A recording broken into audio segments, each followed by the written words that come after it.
Money is a way of measuring your wealth, but is not the wealth itself. And so if you define yourself by your money, you are confusing yourself with the bookkeeping. Bookkeeping. What a marvelous word for it. Here we all are, frantic little bookkeepers, scribbling away in our ledgers, adding up columns of profit and loss with the intensity of medieval monks copying scripture. And what have we forgotten? We've forgotten what actual wealth feels like. It's rather like, imagine if you will, a master chef who becomes so utterly enchanted with his cookbook that he never actually cooks. He spends his days caressing the pages, memorizing every recipe, discussing the theoretical perfect balance of flavors with other cookbook enthusiasts. Meanwhile, his kitchen grows cold, his ingredients spoil, and his guests go hungry. But oh, what a beautiful cookbook he has. What precise measurements. What elegant descriptions. This is what we've done with money, you see. We've fallen in love with the recipe and forgotten about the feast. Think about it. What is real wealth? Close your eyes for a moment. No, really, try it. And feel the weight of your body in that chair. Notice the air moving in and out of your lungs. That's wealth. The fact that you're breathing without effort, without payment, without negotiation with the atmosphere.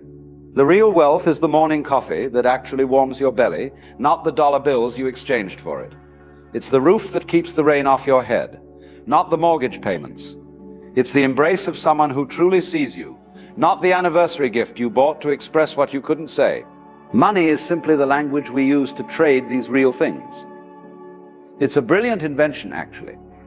This symbolic system that lets the baker trade bread for the cobbler's shoes without having to carry loaves around in his pockets. But somewhere along the way, we started collecting the words instead of enjoying the conversation.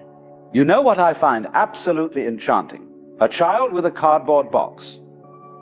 Give a child the most expensive toy in the world, and they'll play with it for 10 minutes. Give them a cardboard box, and they've got a spaceship, a house, a robot suit, a secret cave. The child knows something we've forgotten. The joy is not in the thing, but in the play. We adults, we've become terribly sophisticated. We've learned to measure everything. We know the square footage of our homes, the horsepower of our cars, the thread count of our sheets. But when did you last measure the quality of your sleep? When did you last count the number of genuine laughs you had in a day? Here's what's fascinating. We live in a culture that has created more wealth, real, actual, physical wealth, than any civilization in history. We have machines that wash our clothes, devices that let us speak to people on the other side of the planet, transportation that would seem like magic to our great-grandparents. And yet we feel poor. We feel anxious. We feel like we're running out of something. What are we running out of? Time? Money? Security? Or have we simply forgotten how to recognize abundance when it's staring us right in the face? The map is not the territory, as they say. But we've become a civilization of people who spend so much time studying maps that we've forgotten to take walks. We know the exact distance to the nearest coffee shop, but we've forgotten what it feels like to wander without a destination. So here's the delicious irony. The more we try to capture life in our accounts and measurements and 5-year plans, the more life slips through our fingers like water. Life is not a problem to be solved, my friend. It's a reality to be experienced. And yet, and this is where it gets really interesting, I'm not suggesting we throw away our wallets and live in caves. That would just be another form of the same confusion, wouldn't it? Another way of making money more important than it needs to be. No. The invitation is much more subtle than that. The invitation is to see money for what it actually is, a tool. A very useful tool, but a tool nonetheless. When you pick up a hammer, you don't confuse yourself with the hammer. When you use a telephone, you don't think you are the telephone. But somehow with money, we've made this category error. We think our bank balance is our identity. What if we could relate to money the way a musician relates to an instrument? The piano is not the music. The piano is what makes the music possible. The musician doesn't worship the piano or identify with the piano. The musician plays it.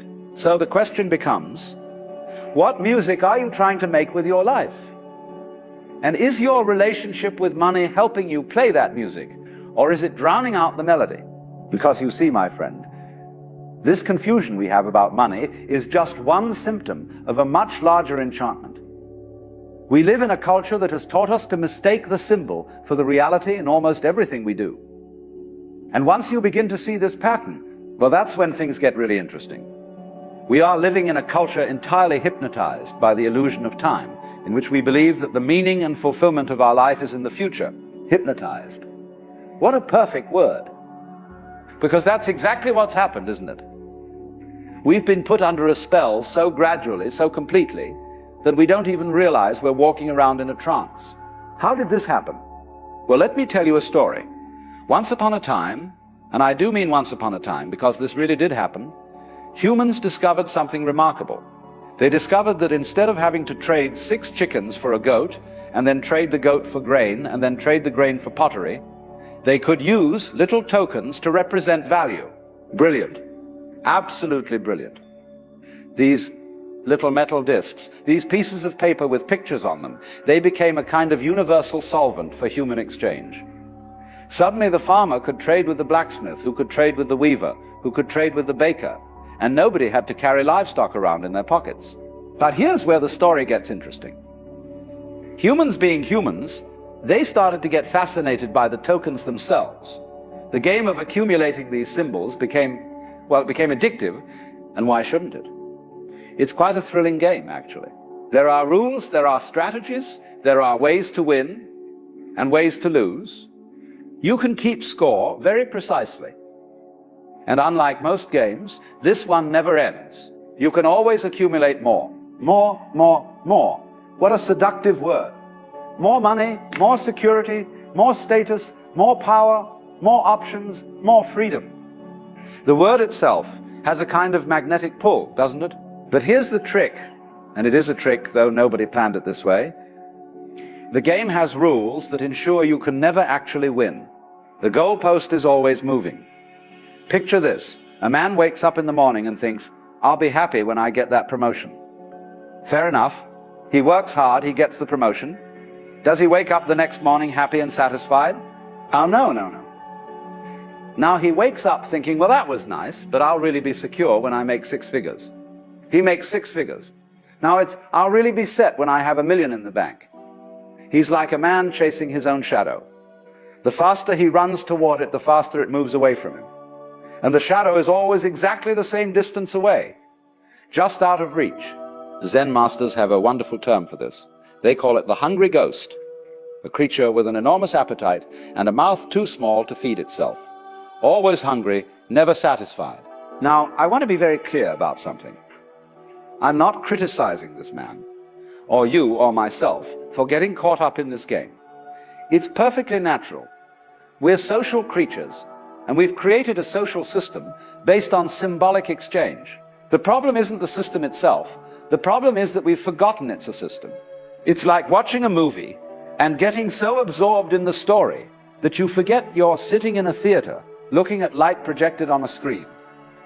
The movie can be wonderful, thrilling, moving, but if you forget it's a movie, you're in trouble. We've forgotten that money is a movie. We're sitting in the theater of economic life, watching the drama unfold on the screen. The numbers going up, the numbers going down, the characters winning and losing, and we think it's reality. But what happens when the movie ends? What happens when you walk outside into the actual sunlight, breathe the actual air, feel the actual ground under your feet? The spell begins to break. Here's what's really fascinating about this hypnosis. It depends entirely on our agreement to remain asleep. Money only works because we all believe in it. If tomorrow morning everyone woke up and said, you know what, these pieces of paper aren't actually valuable, the entire system would vanish like smoke. It's the ultimate shared dream. We're all walking around pointing at these symbols and saying, yes, that's worth something, that's important, that matters. And because we all agree, it works. But the moment you see it as agreement, as collective dreaming, something shifts. You realize you have a choice about how deeply you want to participate in the dream. This is what I find absolutely delicious about our situation. We worry about artificial intelligence becoming too powerful, but we've already created an artificial intelligence. It's called the economic system. And we've programmed it with one simple instruction: grow, accumulate, expand more. And like a computer program, it doesn't question the instruction. It just follows it endlessly, regardless of consequences. More plastic in the ocean? The program doesn't care. It's following instructions. More stress, more anxiety, more people working jobs they hate to buy things they don't need. The program doesn't care. It's optimizing for growth. But here's the beautiful thing. We're not computers. We can wake up. We can question the program. We can choose to play the game without being played by it. Because you see, the future we're all chasing, that magical moment when we'll have enough, that future never comes. It can't come. It's not designed to come. The system depends on us always wanting more, always feeling like we're not quite there yet. We sell our present, the only time we actually have, for a promised future that will never arrive. We trade our actual life for symbols of life. We give away the gold to chase fool's gold. But what if I told you that you're already wealthy beyond measure? What if I told you that right now, in this moment, you have access to something more valuable than all the money in all the banks in all the world?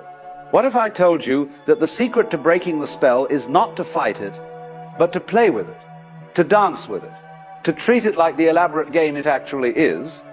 But that would be telling, wouldn't it? And we're not quite ready for that yet. First, let's look at what it means to play the game with what I call a free hand. This is the real secret of life. To be completely engaged with what you are doing in the here and now. And instead of calling it work, realize it is play. Play. What a revolutionary word in our earnest, goal-oriented culture. We've been taught to be so serious about money, so grim about our financial future, so anxious about our economic security. But what if that's precisely the wrong approach? You see, there are two kinds of people who